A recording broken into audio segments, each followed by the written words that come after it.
Hello and welcome to the DJ Force 10 in Conversation podcast, episode 177. And my very special guests on today's show are Peter, Jack and Steve from the band TOVA. They've just released a brand new single called Headcount. They've released about 4 or 5 previous singles as well, so go check it out. They've also got a live online performance coming up as well, which is fantastic. They've got some great people behind it, but they are going live on YouTube on the 12th of December 2020. You can get tickets for this live stream show from tovaband.com, so have a look on there, but do check out their music as well beforehand, but also go support these bands that are putting on these shows for us that can't go out. And it was an absolute wonderful chat I had with them. We hit on a lot of topics, including like the likes of mental health, but also about the music and all that kind of stuff. So it was a very cool chat with the three of them. Apart from that, just wanted to get to rate, review, subscribe, all that kind of good stuff. Mention it to a friend. Do the old school thing. You know, I was listening to this. Give this a listen. You know, that kind of thing. Share it around the internet. This podcast, that is. Because like I say, I'm keeping an eye out on the ratings and reviews that people are leaving, and I'm just wanting to get more of that kind of momentum going, because it is kind of picking up now, getting more subscribers on YouTube and followers on Spotify and all that kind of good stuff. So I'm just looking to get those ratings and reviews in, which would be absolutely awesome if you could do that for me. But apart from that, I'm not going to keep you any longer. I introduce you to TOVA. Enjoy.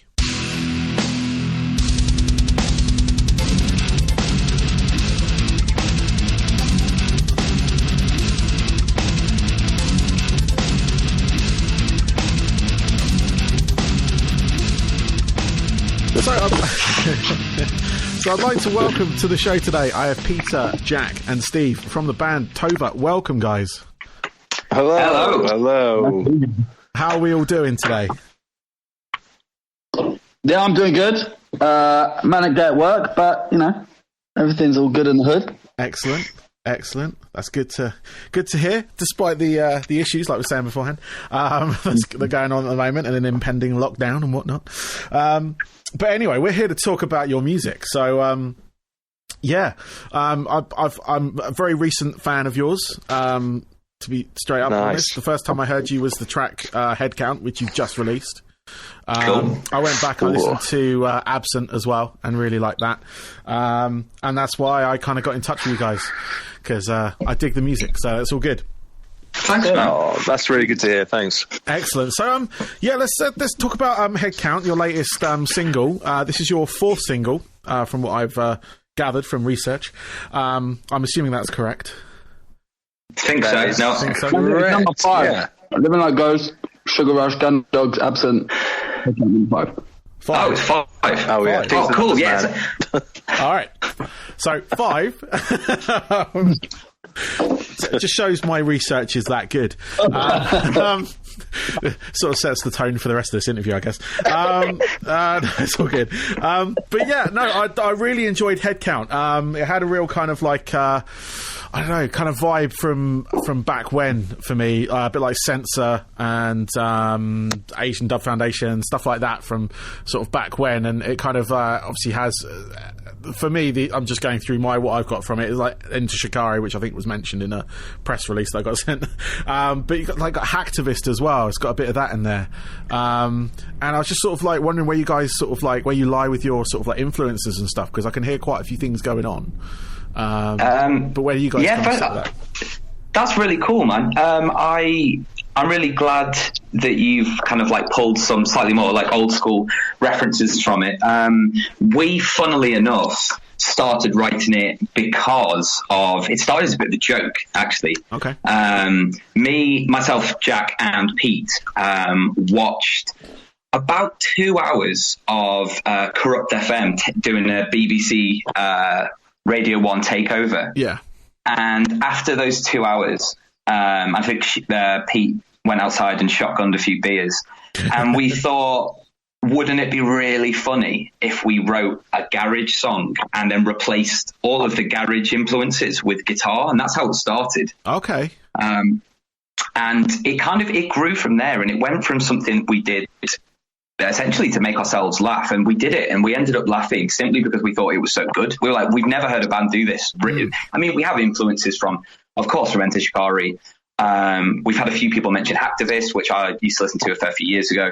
But I think the main thing that influenced us with the song was the idea that we were trying to do something that blended two styles of music that shouldn't work together, and tried to, and therefore would make something kind of a bit, there's polarizing views to that music, but it definitely creates something that gets you noticed, I suppose. No, definitely. I think that's why I sort of gravitated more towards it, because I've always loved like a meshing of genres. It's kind of my sort of background as a DJ and stuff like that, of mashups, remixes.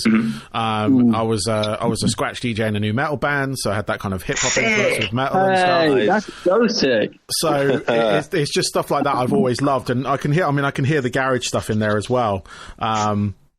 Which is really cool, because it's like it's one of those like those, I love when genres that are sort of natural enemies, if you will.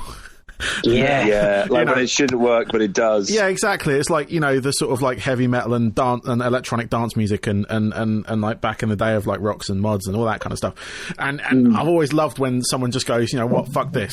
Oof, there you go, it's together. And that's what I really liked about your sound. It's just that meshing of different genres and different influences, and I just thought it was really cool. And you guys have kind of come out the blue on me on this front, and I was just sort of, what I'd like to get as well for my listeners and stuff is your sort of like origin story, if you will, because I know you're relatively sort of recent, within the last couple of years. I think you've been around, is it since 2018? And end of. And I was just sort of wondering if I can get some of that sort of origin story. Of course, man. I'll grab this one, because I started it with Ben, who's the keyboard player in the band. Cool. Essentially, myself and Steve and Pete have all toured together for quite a long time. Pete was our tour manager in a band myself and Steve were in. Cool. I played guitar, he played drums. And when that finished, I wanted to try something completely different that didn't really have any kind of like genre boundaries, essentially. Yep.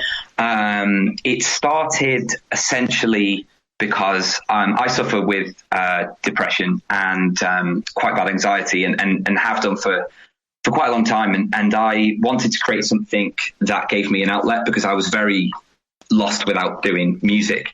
For the few months that I wasn't in a band, I felt completely out of touch. And so I started this and wrote a song with Ben in a flat in West London, which has now been demolished. And 7 weeks later, Steve came in and played drums on that track in secret, because he was still in the other band. But now the cat's out of the bag. Yeah, we asked Pete to join in a chicken cottage, and he said no. Yeah, I said no. And then about 8 months later, I was like, man, I really miss being in a band. Yeah, all right, okay, I'll join. Yeah, I'll just settle for that. That's fine. Yeah. Nice. And then what happened basically was that we met our management essentially by, went to a BBC introducing event, went in through the artist area because we didn't want to go through the other area, and just kind of blacked our way in, and handed in a USB stick to Steve Lamack, which had a playing card attached to it with our band name written on it. Thought nothing of it, and about 2 hours later, he played our song on BBC Introducing this room of 300 people, it didn't even go down that well, if I'm honest. Like, he liked it. The other people in there from certain parts of the industry didn't really like it that much. But then this woman came up to me at the end, gave me a business card, and went, "Call me," like I was in trouble at school. And I was like, "Oh, okay." And I called her, and that's our manager, Lisa, who ended up taking us on 8 weeks after we became a band. Oh, wow. And so from there, we kind of, I got that initial spark of confidence to think this could really do something, Yeah. No, that's really cool. I like that. That's a good origin story. Thank you. That's very different from a lot of the others I've heard, which is really cool. So, no, I mean, like going to these sort of events and stuff, I remember back in the day doing that sort of rounds of blagging your way into certain things and gigs and all that, and handing rogue demos to various people that you recognise. And I used to do that. I used to run a fanzine back when I was like 16, 17, 18, and I got to interview a band at Sanctuary, which is, I think, Nice. like they were like looked after like Iron Maiden, Celine Dion. So walking into this place is like gold discs on the wall and everything. Wow. And I left a demo in there. And Nice. As you do. as you do, with a number on it and stuff. And yeah, we got contacted by a music exec at that point, a lawyer and music lawyer and stuff. And yeah, kind of went from there. And we had a little bit of like midway success, I think they call it. But yeah, no, I love that, because that's the kind of sneaky thing I'd do. Just go in there, you know, with something on it, like you guys did with the playing card. I used to send like other fanzines, like packs of like with the CD or the cassette tape or whatever, and with like, I don't know, a pack of fruit pastels or like a box of milk tray, noticed. You know, stuff like that, just sort of like just to get noticed and stuff. And that's really cool. That's excellent. I like that. So guys, like, where was I going to go? I was going to go back. Mental health, you mentioned a moment ago, that you suffer from depression and stuff, and that's something I've been quite trying to actively talk about, especially on my show. Because I'm in the same boat. I have that kind of like, I have the anxiety, depression, you know, and I take a medication every day to kind of battle that and things. And with the being in a band and stuff, and when that finished, I was in the sort of same boat as you, like having that kind of, because you've been doing something for so long. It's like a breakup of a relationship. For sure, man. And not a lot of people equate it to that, because they kind of see like a band split and they go, you know, but there's nothing, no one sees the other side of it, where, you know, it's not always what all the members wanted. You know, even though they, you know, it comes out and says this was a joint decision to do whatever. You know, not saying my band it wasn't. I'm still friends with them, so it's okay. But you just miss that. You miss that kind of connection, that buzz, that creativity, sort of like expressing yourself. You know, and I was just sort of like, you know, sort of these days with you guys and stuff, and I know it's difficult at the moment because of COVID, so gigs aren't really happening and stuff. But you know, how do you sort of get into that sort of like headspace? Like, is creating enough for you right now, or is that urge to sort of like perform in front of people as well there, or is that? I think I think that for the longest time, over the last, I would say, 6 months or so, creating has been, it's not really been enough. It's been the only thing, really. Myself and Pete, we normally start by singing each other song ideas via WhatsApp quite a lot of the time, and then we kind of go from there. And we've only been able to see each other, all of us, a handful of times throughout the entire year, you know, and it takes its toll, of course. But we've managed to almost rework the way that we do things, and it's actually helped. I think the severity of the situation and the fact that we aren't distracted by the things we love to do, like, you know, like touring and stuff. Yeah. The only thing we've been able to do is we've had to funnel our concentration into just creating songs. And that has been a cathartic experience for myself. I know it has been for everyone else. Sometimes it's not that cathartic when I send about 10 song ideas a day to everyone. God, you have 50, no clue how many 50 audio messages I get sometimes.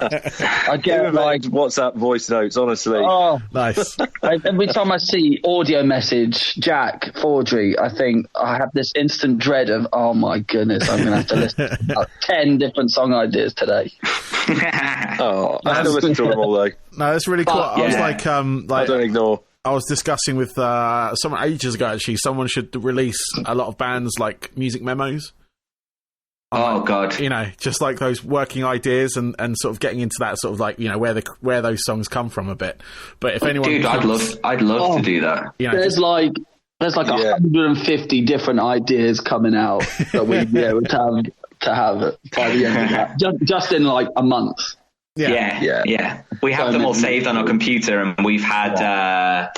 I think it's coming up to about 150 different ideas we've written since the lockdown started. Oh wow!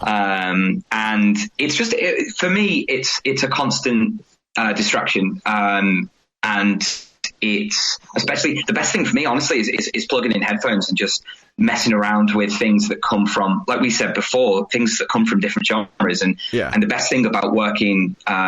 The best thing about working with your best friends, I think, is that you can be really brutally honest with stuff. And me and Pete argue like we're brothers all the time, constantly.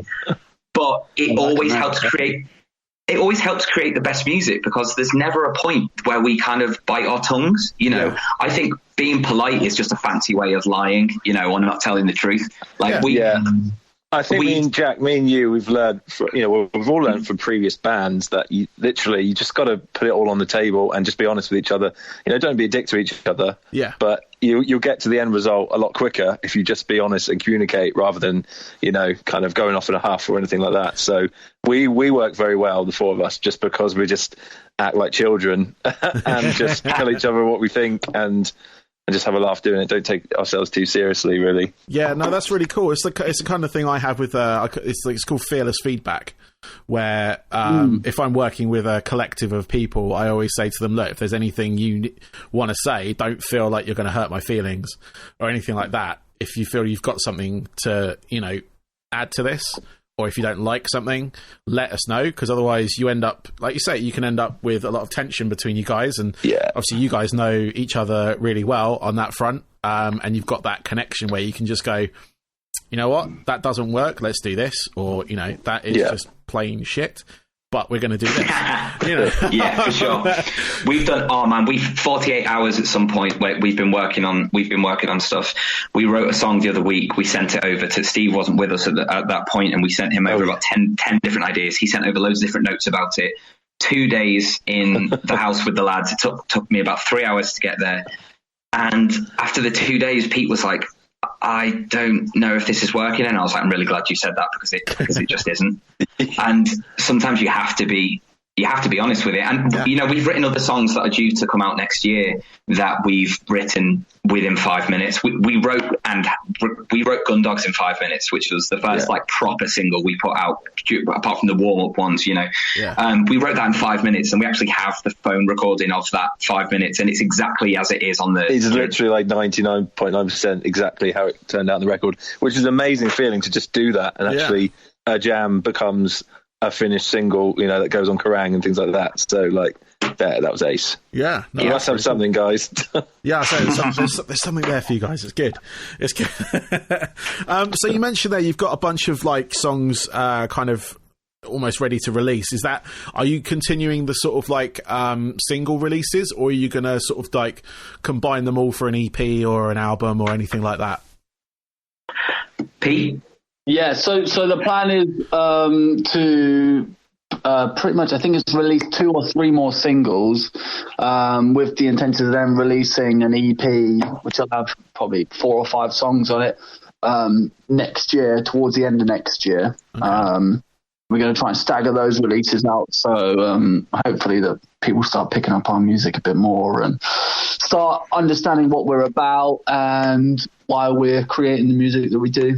Yeah, we kind of wanted to bide our time before doing like an EP or thing like that. I think with the whole single thing has worked kind of really well in lockdown, because we can focus on literally one song entity at a time, and give it the full attention it deserves. And actually we've just worked on things like radio and actual, you know, things that rather than touring, we've worked on radio and social media. So actually it's been, you know, a bit of a positive maybe this year, but for sure, man. For sure. It's really kind of giving.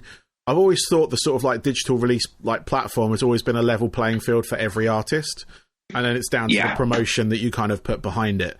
With COVID and all that kind of crap, it's really has leveled that off completely. So there are a lot of bands that are kind of thriving on this. I think I did a whole ton of podcasts during the first lockdown. I think I talked to 52 different bands. And like was releasing stuff every day, and that was my output for that was along with trying to work. But but no, just sort of like what I got the initial sort of like plan, like people going through that was kind of trying to build a plane in flight was the sort of like analogy that came up a lot, because a lot of bands didn't really recognize what they had to do or to get noticed now. A lot of them could ride on doing tours because they're hell of a live band, but have always kind of like not done so many interviews or not done so much online work for the band. Yeah, I think changing our focus on what it used to be with doing live shows or trying to get people involved that way and spreading word of mouth that way. We've been able to change our focus through what's happened this year to social media or to radio play, and from that, I think I'm not 100% sure, but I'm pretty certain we've gained more fans during lockdown when no one's able to go out and listen to new music live than we did before lockdown. And that's just from us purely changing focus of where we have to look for new fans and to try and help people listen to new music. Yeah, I think that's been the key as well. Like I've actually had more time to listen to stuff, which has been brilliant, because I get a lot of like promo shots every day, and not everything gets my full attention, but with lockdown initially I got to listen to everything in its entirety, whether it was an album, a single, an EP, or whatever, and that's been something I kept going since, because obviously everything kind of went back to,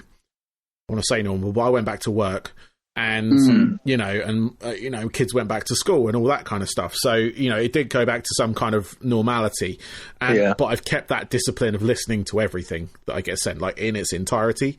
So that's what I think from a consumer point of view, I think that's been like the actual like one of the positives out of this thing, that people are actually sitting down and listening to music again. Yeah, and remembering what's important. Exactly. Yeah, and just slowing the fuck down a bit. You know what I mean? Exactly. Yeah, man. Exactly. I think there is I think that there has been, prior to the lockdown, there is almost a death of the attention span, and I think that's the name of our album, by the way. As we're writing it out, we just forgot what we were doing and put it down. I think there has been this kind of, everyone's trying to do like multitask 7 different things at once, and if the video that you're watching isn't insane within 4 seconds, or the music you're listening to doesn't hit the chorus before it starts, you're not interested. And I think now, like you say, there's been a bit more time for you to kind of sit down and listen to a whole album, a whole EP, or even just a whole song. Sometimes 4 minutes is an eternity, because you're like, oh, I could be sitting on Instagram. You know what I mean? Like there's like people find it so hard to spend 5 minutes just taking something in. And I think maybe a band who are just starting out haven't really got the knack of grabbing people and shaking them and getting them to pay attention within the first 10 seconds. But maybe the fact that you can listen to a whole album or an EP now and you have that time, maybe you go, oh, this band will have something in the future. And I think it's, at the moment, like you say, because everything's online, the only different factor between us and somebody else is just if there is a quality in music. If it's good, it will get somewhere, If I think I always try and run things on 1%. If 1% of people like it, then that's good, because if 1% of the planet like it, that's 80 million people, Yeah. That's good. No, definitely. Good maths as well. Yeah, good maths. Quick maths. Thank you very much. I was going to say, because like that attention span thing is definitely something that I sort of suffered from, because I used to be able to listen to albums like fully, like from start to finish, there'd be some like albums that I wouldn't interrupt. I just let them play through. And then sort of over time, I kind of got into the sort of, the shuffle phase, if you will. I think they call it. But like I say, since sort of like the beginning of this year, I've got back into kind of the more progressive sound as well, like progressive rock and progressive metal and whatnot. Cool. And actually, like a band I like recently interviewed, they got their first song on their EP is like 16 minutes long. But I actually managed to get through the whole thing. And then obviously the rest of their AP as well. Whereas like maybe before I would have done like, a couple of minutes and then skipped ahead a bit, a couple of minutes, skipped ahead a bit. It's just still the same song. But now I've got that, I feel I've got a lot of that attention span back where I can actually absorb the creativity or how they perceive this music, how they wanted it to be consumed, how they wanted it to enter someone's life, and like going back and I listened to like classic stuff like Rush and Yes and can't think of anyone else, Moody Blues, stuff like that, where the sort of classic prog, if you will, and sort of like I'm able to put an album on now without interrupting it. I'm a vinyl DJ by sort of like origin and whatnot, and I buy the albums now on vinyl primarily. Same, man. Oh man, yeah, the CD and vinyls with actually reading the line, the notes, the liner notes and the lyrics, and it's getting lost in it. That's I always that's found what like we need to bring back. It's holding the artwork. You've got this big piece of like someone spent like a lot of time on this artwork, but you've also you've got the physical music. Like if you had a microscope, you could see it on the vinyl that's cut into it, and that's what I love about it. I mean, I scratch the shit out of a lot of vinyl. Don't get me wrong, not everything's a classic, but I buy. I've got the latest Shikari album on vinyl. I've got the latest. Actually, I've just received today the reissue. I don't know if you know the band Earth Tone 9. They're a band from they're still around now, but 20 years ago they released an amazing album, and I just got their special vinyl and that's been on repeat today. But no, it's just I love that like physical aspect of it, and sort of like, and now getting back into that side of it, I can now go to like I can DJ without having to skip tracks as well. Not so much that, but like cutting the track off too soon. Because I used to sort of like when I DJ, I was like jumping between tracks. So I'd play like a minute and a half of that, 2 minutes of that, and just sort of fall into that trap. But now I can let the song breathe a little bit and stuff like that, which is really cool. So. Yeah, man, for sure. Great, man. Yeah, there's definitely been a more of a more appreciation for music, and especially new music that people are finding out of either, boredom or just out of, oh man, I've listened to that classic album 20, 30 times in the past week. Let me just listen to something different for a little bit. And it's good that a lot of people are, that even though there is the death of CD and whatever, it's people are still wanting that vinyl and that to feel that thing that the band has created. Yeah, definitely. On another sort of medium, if you will, what your music videos that you've created, because you've done them over sort of lockdown and stuff, and the one for Headcount was really cool. You kind of found a sort of like derelict building somewhere. I don't know where, obviously, but you shot like a kind of like a horror film, if you will. Do you want to tell us a bit about that, where that sort of came from? Well, the location was it Borehamwood? Was it, lads? Yeah. It's an old police academy, like training academy that's been derelict for like years. Nice. And people like, there's obviously graffiti everywhere. People even did that on the day while we were shooting as well. Oh, Jack, tell them about the rap video. Oh yeah, so we shot. Yeah, we were shooting. Shooting the video, and in the space, because it's a police training centre, or it was. So there's a couple of different floors. Yeah. Because as you know, police never train in bungalows. So there is. So on the That's the name of our second album.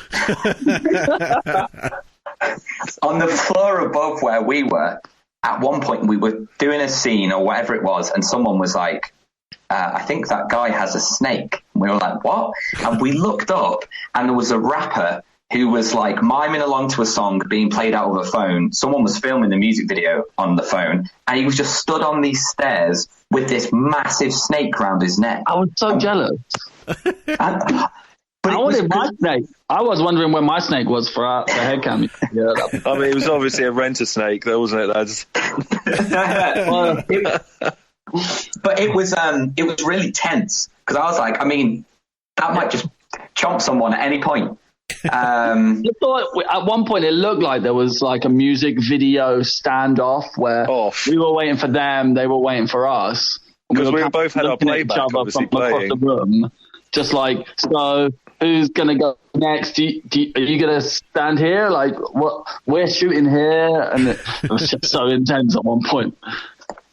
It was really exciting to do it as well, because we planned these ideas, and we planned kind of, Steve actually took on quite a lot of the responsibility with the kind of like the idea for the video and for the song, which was nice to do because I'd written all the lyrics, and I always like to see what other people perceive the lyrics to be in a song and see what ideas come out from them, because it's completely different to me as it is for somebody else.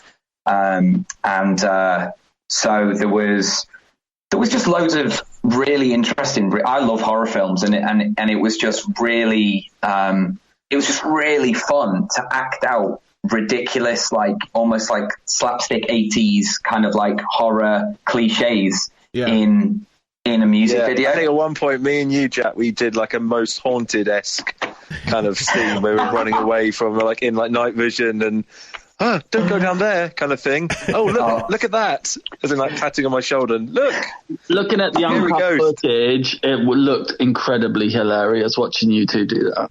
Oh, it's so good. Oh, the raw footage. It looked like very Carry On.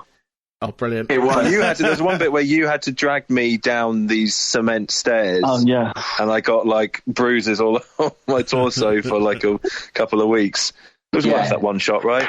Yeah, for the half a second you were in shot there. Yeah. If you check out the music video, just before the guitar solo comes in, you'll see Steve do this weird twitchy edited thing where he gets dragged down some stairs. I was stood behind watching that happen. Just and it looked really guitar. Looked very painful. It looked very, very painful. But no, we loved the outcome. It was definitely our proudest video to date, and the special effects I think really just came out so well. And Jack even levitated at the end. Sure did. Through the use of spirits. Yes. Spirits, all that. Excellent. No, I really enjoyed the video. I've always liked sort of, it had that kind of raw-esque side to it, which I really like in a lot of video. It wasn't like, I don't know, I guess, it hasn't got that, mainstream polish to it. And I really sort of like, and I love like that urban exploration thing as well, where you found this building. And it's just, and obviously if it was an old police kind of like training center, that's really cool. No, that's really cool. Guys, I've got a couple of questions left for you. If that's all right, and I can let you get on with the rest of your evening and stuff. You got anything planned? But one thing I just want to ask, like going sort of like into the future here. Obviously, you've got a couple of, like you said, you've already mentioned you've got a couple of singles. Are you doing anything else, sort of like online for the sort of fan base you're building? Are you doing any kind of like, I don't know, performances, or have you got the opportunity to do that? We have a really big performance that is going to be premiered on December the 12th. And it's going to be via our YouTube page. You'll be able to buy tickets for it online this week, actually. We're collaborating with a company called Cyan Limited.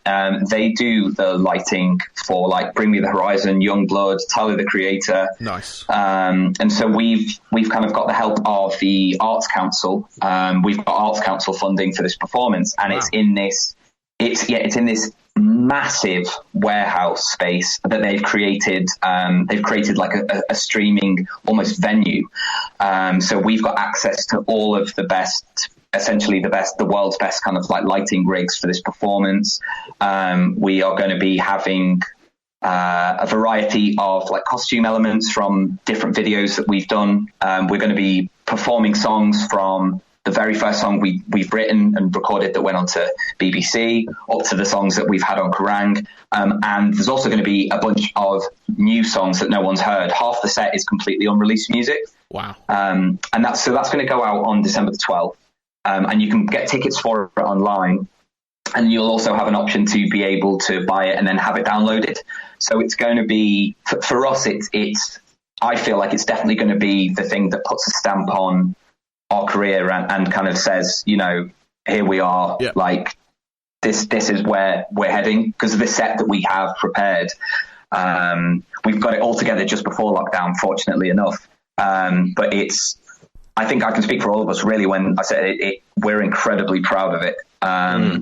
And it's going to be, it's going to be amazing. We're calling the performance because it's based on kind of like my journey through my mental illness, and everyone else's kind of issues and demons that people have. And a lot of the music's almost carrying a narrative where it's following on from that Headcount horror vibe, and it's essentially personifying mental illness through the idea of demons, of supernatural kind of things. So we're going to have like a physical theatre actor in the performance as well.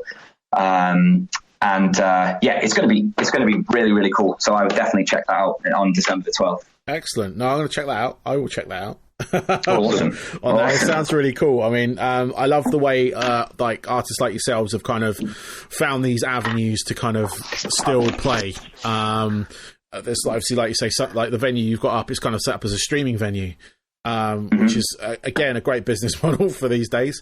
You know, because it's going to be a while before we're sort of back to having crowds, of course, if you will. But you know, that sort of thing is really cool. I mean, I've sort of seen it evolve over lockdown. I've seen DJs kind of go to venues where they would play and they play in front of a camera and then they stream it live over you know, whatever format and stuff like that. And now I'm seeing bands do it, like yourself. I think down in Southampton, one of the venues were doing it for a little bit as well.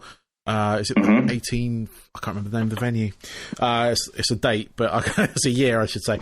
But no, there was a lot of bands that did that. It's like Seething Akira, Bleed Again, and a whole bunch of other bands from that area doing it, and it was a good experience. And I've just I noticed as well. I had Nonpoint on the show, and they had a 20th anniversary celebration of one of their albums, and they did this online performance as well, cool.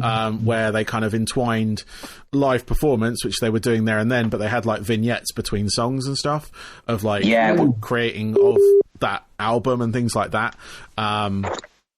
Which is really cool, and just watching this evolve and like watching artists like yourselves get out there still and have that like outlet for you, because it's something that when it's taken away from you like that, it's you know, it's horrible, but there are people thinking outside that box and trying to sort of like get like new ways of getting music out there, for instance, you know, because putting a film out, it's easy. You can kind of get I say easy. You can put it on YouTube, or you can, you know, if it's a good film, you can get it on one of the streaming services, or they can adapt to use that. With music, it's a lot more difficult because you're not signed to the same kind of thing. You know, you can get your stuff on the streaming services, but that live element that needs to translate, that people need to see that energy behind it. And I look forward to seeing your performance, because that sounds thank you, man. Yeah, with all the sort of elements that you were talking about as well. Sounds really cool. Man, it's going to be I think it's going to be really special for us, and it's going to be the closest thing we will have to performing, but it's entirely separate from a lot of the touring that we've done before. Has been obviously as a very new band, the touring has been quite small, and the idea that we can essentially take our future and present it in a live stream, because this is the type of stuff that we're aiming towards over the next, say, 5 years or something. And the fact that we can showcase this after the first 2 years of being a band is actually thanks to the terrible situation that we found ourselves in, you know. So I'm really looking forward to it, and I'm very proud of the work that's gone into it, and I can't wait for people to see it happen, basically. Yeah, that's awesome. Cool, guys. Couple questions left. What I want to find out, these are kind of my standard sort of like finishing questions, if you will. But what I want to find out from each of you, if you don't mind, is your 3 albums that you can like pinpoint, kind of like the musician that you've become today. So the one that made you want to pick up the instrument, the one that made you want to sing, you know, there can be like old classic albums, there can be like new ones you've just heard and they've kind of inspired you on that front. But I just want to find out what those pivotal albums were for you guys. Yeah, Pete, do you want to go first? Yeah, so one that made me want to pick up an instrument was Rage Against the Machine, Evil Empire. Nice. I'm like Rage Against the Machine's #1 fan. I love them to death. I got to see them when they did their comeback gig at Reading in 2009, 2008, 2009. And I loved it. I was like 2 or 3 people deep from the front, right in the center, screaming at Zach De La Rocha, him screaming back at me. I was like, this is a highlight of my life. Nice. And I just wanted to, as soon as I heard that album, when I was, like 10, 11 years old, I really just wanted to play music at that point. There's one that's like the one that made me really want to.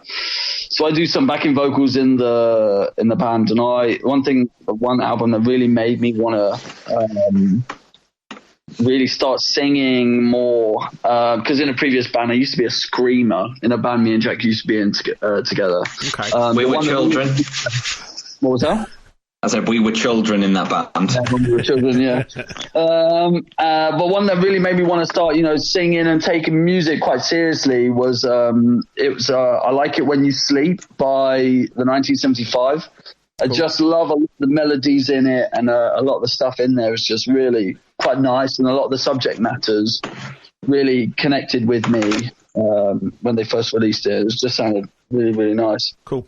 But then obviously, a lot of music that really inspires me in general is most Bring Me the Horizon releases or Enter Shikari releases. I'm always staying up late for when they say they've released it. I'll try and be the first person to listen to it on Spotify or something like that. Nice. I can't get enough of it. How did you like the new Bring Me the Horizon EP? I love it. Cool. Same. It's great, but I've read a whole bunch of articles lately where they're having bits saying that they've ripped off a couple of riffs and stuff from people, which I was quite surprised by. But I still love it either way. I love the collaborations, and I think it's going to be. I think me and Jack were talking about this the other day. We're hoping this is the start where how like rappers on an album will have 20 different features on like 12 tracks from other rappers to prove that they're good or whatever. And I hope this is the beginning of rock music doing the same, where everyone's trying to collaborate and work together to create better music. Yes. And we're hoping, with this Bring Me the Horizon EP, it's going to start that. And if anyone like Frank Carter wants to come and feature on anything with us, so I'm more than happy. Ollie Sykes, come over. I have no problem. I'm not going to say no. You stay on my sofa. It's fine. Yeah. Same. After lockdown. No, it's awesome. That's why I got away from that Bring Me the Horizon new EP was that collaboration element to it, which was it's been a while since I've heard an album that had that sort of like, especially with a single artist having that many guests on it, apart from like Max Cavalera, who tends to bring in a lot of people into the Soulfly albums and stuff like that. But, and like the sort of like forced collaborations, I suppose, of like movie soundtracks, Spawn and Judgment Night are the sort of like pinnacle of those. But no, that's what I got from it. It's like, especially when it's like you've got obviously sort of the new element of rock and metal out there as well, with like Youngblood and obviously you got the sort of like veteran. It's really weird saying that, but Amy Lee on there, and like baby metal and stuff like that as well, which was like, I love that Kingslayer track. It was, and it's such a great track, and it's also with bands like Bring Me the Horizon and Shikari, it's kind of just proving that you don't have to follow a single formula all the time to create hit songs or really great songs or really great albums. You can pretty much do whatever the fuck you want, and as long as it's good music, it's going to come across and fans are going to like it. Yeah, definitely. Cool. Who was next? I'll jump in, man. Yeah, sure. So the first one that would have inspired me to play music would be I started playing guitar because I used to play saxophone. I was about 4 foot tall and I played saxophone in school. Nice. And I left my I just lose things constantly. I left my saxophone at a bus stop, got into school, and they went, "You need to play an instrument or you're in trouble." Someone gave me a guitar. And I was like, "Oh, okay, that's fine." And then about a week later, someone handed me Trivium's Ascendancy album. Ooh. And that was it. I was just like, I couldn't play the guitar. And I was hearing these solos. And I was just like, oh, that's all I'm going to do. And all I did for like 2 years was just ignore people and learn Trivium solos. Wow. And they was awful. I was so bad. And my mom always used to be like, "Oh, are you going to learn any songs?" I was like, "Nah, but I know the solo from Gunshot to the Head of Trepidation. Do you want to hear it, Mom?" Like, and she was like, "Yes, I do." She was like, "Yes, I do, Jack. I'm very proud of you." So that was cool. The album that made me want to sing was 3 Cheers for Sweet Revenge, because I'm still in emo, like, for sure. And I remember crying the first time I heard Helena just playing along to it in the loft, like in my house. And I cry at everything. I cry at absolutely everything. The other day, I was watching Bake Off, right? Paul Hollywood talked about Birkenhead. He talked about Birkenhead. That's where I'm from. I cried because he mentioned where I'm from. Oh, my goodness, mate. And so that made me cry. And I was like, oh, I want to sing. I want to play music that makes people kind of like, not cry in a bad way, but like they can let stuff out. Yeah. They were the first band I heard where I went, oh, musicians like aren't happy. Oh, right. Like, because I thought, I genuinely used to think, before all these interviews and stuff, we find it so funny because it's so transparent now. Whereas before there was this whole like veil of mystique with bands and you wouldn't know anything. And I remember the first time I heard about the fact that the singer, Billy Joe from Green Day, I remember hearing, the American Idiot DVD where he talks about being mentally like unhappy. I was like, but how is that possible? Because I know who you are. Like, I didn't understand it. And like My Chemical Romance stuff, yes, there's a lot of people that really dislike it. But for me, it's a very obvious, like, I'm not all right, and that's fine, and you don't have to be either, but let's go and distract ourselves for half an hour and have big fringes and stuff. What was the third one? There was the Inspire You to Sing, and then I can't remember what you said. Just anything really, like a pivotal album for you. Take to the Skies, I think, Shikari. Nice.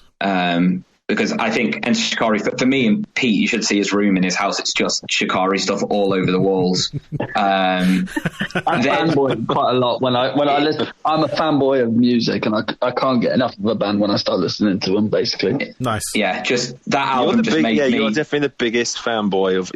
So much. Your taste is just insane. Like those just driving us on tour. I remember back. It's an addiction. It's an addiction. I'd be like, what the hell is this? And then you'd go completely like full circle and do something like Britney Spears' is like first demo. I know every single word. I know every single word of both tracks. I love it.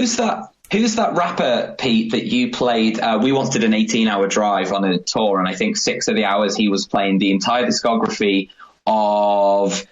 Who's the guy that does the really, really fast... He's kind of like, Pete, you'll get this, like 90s rapper. He is... Oh, do you know what? Busta Rhymes. Busta Rhymes. There it is. Yeah. Busta Rhymes. Every single song he ever did, including all of his demos, I've heard them all. And it's all the same. And Pete knows every word to every Busta Rhymes song. It's ridiculous. I can't help myself. I can't help myself. Steve, before you cut off, it was your the 3 albums that were turning points for you. Oh my god! All right, so I got into drums about 12 years old, and I was a massive fanboy with like the pop punk stuff, like Blink-182, Green Day. I would just literally I played a bit of guitar then as well. I would just literally, I had to learn that discography like on drums and guitar of like American Idiot, Enema of the State, and then I was like this huge Chili's phase, so I was like I wanted to be Chad Smith.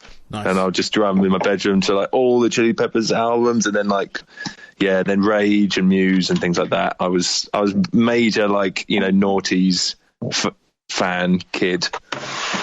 Yeah, it was great. Nice. Any particular albums by those artists that really kind of like? I know you mentioned Enema of the State and American Idiot. Any other sort of like what was the album that really kind of like just like got you? Well, for drums wise, definitely Blood Sugar Sex Magic, cool. Chili Peppers, which is just like a phenomenal funk album. Yeah. Like perfect example of a bassist and a drummer just like locking in. And the sound, I just loved the sound of it, and I was just trying to emulate the whole time. And that's how, I tried to just. Chad Smith kind of taught me about just playing for the song and not doing the flashy thing. I can't do the flashy thing on drums. I just gave up then. I was just like, I'm just going to be, solid, no flashy feels, and just kind of lay it down. And that's definitely kind of probably the biggest influence for me was that album. Nice. But, Chili's. Nice. Not to make you jealous, I've done a masterclass with Chad Smith. I used to go to a music school called ACM. It still exists, actually. Right. But they years ago, they still do them, I think. But they used to invite alumni back for like master classes and stuff like that. And Chad Smith was one of the special guests.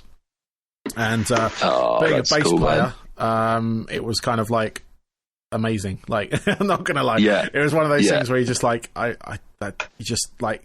You get to be the bass player you want to be. I mean, you watch Flea, and you can see what he does, and it's Chad Smith that really gives him that kind of freedom to be that solid. Yeah, they play off each other like it's insane. It's absolutely insane, and he's such a hard hitter. People don't really think about that too much, but how hard he's going through skins and skins and skins and sticks every single gig. It's insane.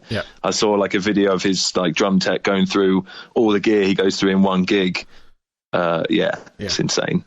His Tuition DVD was really good. Did you ever see that? I didn't. Him and Flea. No. Oh yeah, it's super like cheesy 80s, but as they were back then. You remember all the music videos? They're great though. They just don't age well. It's hilarious. No, that's awesome. No, and going back to Shikari, I had Raoul on the show recently as well, which was really cool. Wow! And one of their like another sort of like, I don't know, I'm bigging myself up with this one, but they supported my band in London, one of their first London shows. Back in the day, awesome, man. Pre-first album, like with their demo EP out and stuff like that. And, it's just like little things like that, and it's always nice coming back full circle and speaking to them again, like about 20 years later. Watching them sort of like skyrocket as well, which was like is crazy. But their new album's absolutely phenomenal. I was like, totally I love it. It's it's amazing. It's really cool. So good. Final question, guys. What are you've probably had a lot of time for these sort of things, but what are your hobbies away from music? So when you're not doing stuff for TOVA, what do you kind of do to either unwind, or have you got any like hobbies that you've had for years and years? I run. I like running. Try and do 4 or 5 times a week. But I had a kid this year, so that's becoming less and less frequent, and the dad bod is kind of creeping up. It does catch you. It does catch you. Congratulations on having a kid. Thank you. Yeah. Pete's thrilled, aren't you? Yes. It's our little in-joke that he's not happy for me at all. Oh, it's so good. Oh, man. I can hear him giggling. It's so good. We'll be in a rehearsal and Pete will say something and it'll be aimed at Steve, and Steve will laugh it up, and then about 10 minutes later Steve will say something back to Pete, but there'll just be a little more venom than usual. Because Pete is Steve. Oh, no, Pete's not the nicest person. He's awful. Steve is the nicest person ever. So he doesn't want to hurt someone's feelings. But I think, he just gets. Obviously, he's got a child. You're going to be very defensive of your child. Yes. And there's just a little thing twitches, and then. I've resorted to sending Pete about 20 pictures of the kid in one go. You send over WhatsApp. Every now and then there'll be no messages from Steve, and then like 2 weeks later there's like 25 pictures of his boy. I'm like, thanks. It's so good. There's no message, no like here you go or anything. It's just 25 pictures of his son. It's ironic because Pete is also a teacher. Ah, yeah. So you have a reason not to like children. That's fine. I like children. I like children. Just Don't mind. So good. Brilliant. Jack, what's your hobby? My hobby, Coffee. Well, just coffee, mate. I find it very hard to do anything other than music, if I'm honest. Yeah. I am the difference. My hobby this is really stupid. My hobby is playing the guitar, but I think the hobby combined with my very very constant unemployability has just meant that I play the guitar all the time. Like I've tried to do other things. I honestly have, man, and I've been fired from every job I've ever done in my life, apart from one. And I can't focus on anything else. Like I've got some form of ADHD, and all I do is either write music with the lads, or when I'm not doing that, I sit and play the guitar on the sofa. So you're not going to do the government guidelines of retrain, reboot, something? Oh, no. Well, I tried to retrain 8 times before we started this band, and every single time, they told me to. They told me to leave, so I just played the guitar. Yeah. What's your hobby, Pete? Do you have any hobbies? I don't. I walk my dog a lot. Yeah, I walk my dog a lot. So walking, and I listen to a shitload of music. Like honestly, if I'm in a place where I can listen to music, I will just listen to new bands, new music. Doesn't matter what genre, nothing. As long as it's new, I'm happy, and I'll give it the time of day, and I'll check it out. A lot of it's utter shit, but I've listened to it, and I'll go, okay, next. Yeah, you've always got the attention for it. I think the thing is that me and Pete aren't, for quite a lot of people, we're not really too palatable a human. So I think we're quite extreme in our personalities. So we kind of find a lot of comfort in just constantly listening to or making music. And I suppose that's why the band works, because we're always just writing or listening to stuff. Our hobby is music, and we're all best mates, and that's what makes all of this work. It just happens to be turning into a career, Nice. Mm-hmm. Nice. That's very well put. Thank you. Nice. Cool. Well, mate, Peter, Jack, Steve, thank you very much. I really appreciate your time this evening, and thank you so much. Good luck with everything. So I'm gonna watch on the 12th. Amazing. I'm gonna try and pick up a ticket. When do they go on sale? They go on sale this week. This week. Cool. I'm just writing it down. So cool. Awesome. Cool. All right, wicked. All nice right, one. Well, have a good rest of your... Well, what's left of the night. It's not very long. But have a good rest of your week, and I hope Lockdown 2, I should say, doesn't affect you guys too much. Yeah.